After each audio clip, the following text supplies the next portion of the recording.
Hi hello ಎಲ್ಲರಿಗೂ ನಮಸ್ಕಾರ. Welcome back to Shishi's kitchen. ಇವತ್ತು ನಾನು ನನ್ನ ಕಿಚನಲ್ಲಿ ಗಣೇಶ ಚತುರ್ಥಿನಲ್ಲಿ 3 ಥರ ಪ್ರಸಾದ ಮಾಡಿದ್ದೆ ದೇವಸ್ಥಾನದಲ್ಲಿ ಕೊಡೋದಕ್ಕೆ ಅಂತ ಪ್ರಸಾದವಾಗಿ. ಅದರಲ್ಲಿ ನಾನಿವತ್ತು ಕೇಸರಿ ಬಾತ್ ತೋರಿಸ್ತಾ ಇದ್ದೀನಿ. ನಾನು ಈರುಳ್ಳಿ ಹಾಕ್ತಾ ಇರೋ ಚಿತ್ರಾನ್ನ ಒಂದು 3 kg ಮಾಡಿದ್ದೆ, ಮತ್ತು ಒಂದು 3.5 kg ಕಾಬೂಲ್ ಚೆನ್ನೈಯಿಂದ ಉಸ್ಲಿ ಮಾಡಿದ್ದೆ. ಇವತ್ತು ನಾನು ಕೇಸರಿ ಬಾತ್ನ ಫಸ್ಟು ತೋರಿಸ್ತಾ ಇದ್ದೀನಿ ಯಾವ ಥರ ಮಾಡಿದ್ದೆ ಅಂತ. ನಾನು 1 ಕಿಲೋ ಮೀಡಿಯಮ್ ಸೈಜ್ ರವೆ ತೊಗೊಂಡಿದ್ದೆ. ನಿಮ್ಮ ಮನೆಯಲ್ಲಿ ಯಾವುದಾದ್ರು ಬರ್ತ್ಡೇ ಫಂಕ್ಷನ್ನೋ ಇಲ್ಲ ದೇವ್ರ ಪೂಜೆ ಇದ್ದಾಗ ನೀವು ಈ ಥರ ಮಾಡ್ಕೋಬೋದು. ನೋಡಿ ಇವಾಗ ಹೇಗೆ ಮಾಡೋದು ಅಂತ ನಾನು ನಿಮಗೆ ತೋರಿಸ್ತೀನಿ. ಈ ಪಾತ್ರೆನ ನಾನು ಸ್ವಲ್ಪ ಹುಳಿ ಹಾಕ್ಬಿಟ್ಟು ತೊಳೆದಿಟ್ಕೊಂಡಿದ್ದೀನಿ, ಪ್ರಸಾದ ಮಾಡೋದಲ್ವ ಅದರಿಂದ ತೊಳೆದಿಟ್ಕೊಂಡಿದ್ದಕ್ಕೆ ಸ್ವಲ್ಪ ತುಪ್ಪ ಸೇರಿಸ್ಕೊಂಡು 4 ಗ್ಲಾಸ್ ರವೆನ ಸೇರಿಸ್ಕೊಂಡು ಚೆನ್ನಾಗಿ ಹುರ್ಕೋಬೇಕು. ನೀವು ಫ್ರೈಡ್ ರವೆ ಅಂತ ಇರುತ್ತೆ ಅದ್ರ ಮೇಲೆ, ಆದರೂ ನೀವು ಫ್ರೈಡ್ ರವೆ ಅದನ್ನು ಫ್ರೈ ಮಾಡ್ಕೊಂಡ್ರೆ ಚೆನ್ನಾಗಿ ಬರೋದು. ಇವಾಗ ಸ್ವಲ್ಪ ನಾವು ತುಪ್ಪ 200 ml ತುಪ್ಪ ಸೇರಿಸ್ಕೊತಾ ಇದ್ದೀನಿ. ಸ್ವಲ್ಪ ಆಯಿಲ್ ಕೂಡ ಸೇರಿಸ್ಕೊಳ್ಳಿ, ಕೇಸರಿ ಬಾತ್ ಚೆನ್ನಾಗಿ ಬರುತ್ತೆ, ಲೂಸ್ ಆಗಿರುತ್ತೆ, ಗಟ್ಟಿ ಆಗಲ್ಲ.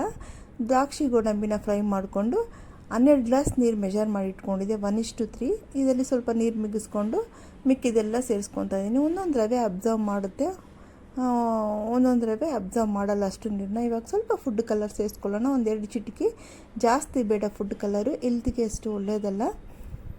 ಸ್ವೀಟ್ ಐಟಮ್ಗಳೆಲ್ಲ ಮಾಡುವಾಗ ನಾವು 1 ಚಿಟಿಕೆ 2 ಚಿಟಿಕೆ ಬಂದು ಸಾಲ್ಟ್ ಸೇರಿಸ್ಕೊತೀವಿ. ಇದು 4 ಗ್ಲಾಸು 1 ಕಿಲೋ ಅನ್ನುವಾಗ 1/4 ಸ್ಪೂನು ನಾವು ಸಾಲ್ಟ್ನ ಆ್ಯಡ್ ಮಾಡ್ಕೊಳ್ಳೋಣ. ಸಾಲ್ಟ್ ಆ್ಯಡ್ ಮಾಡುವಾಗ ಸ್ವೀಟಿಗೆ ಅದೇ ಒಂಥರ ಸ್ವೀಟು ತುಂಬ ಎನ್ಹಾನ್ಸ್ ಆಗಿ ಕಾಣುತ್ತೆ. ನಾವು ಸ್ವೀಟ್ ತಿನ್ನುವಾಗ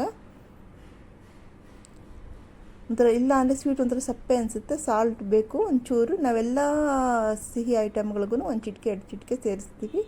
ಇವಾಗ ಸೇರಿಸಿದ್ದಾಯಿತು. ನೀರು ಕುದೀತಾ ಇದೆ. ಇವಾಗ ನೋಡಿ 4 ಗ್ಲಾಸ್ ರವೆ ಫ್ರೈ ಮಾಡಿ ಇಟ್ಕೊಂಡಿದ್ದಲ್ವ, ಅದನ್ನ ಹಾಕ್ಬಿಟ್ಟು ಚೆನ್ನಾಗಿ ಮಿಕ್ಸ್ ಮಾಡಬೇಕು. ಮಿಕ್ಸ್ ಮಾಡಿಬಿಟ್ಟು 1-2-3 ನಿಮಿಷ ಮುಚ್ಚಿಟ್ಬಿಟ್ಟು ಸೆಟ್ಟಾಗಿ ಬಿಡಬೇಕು.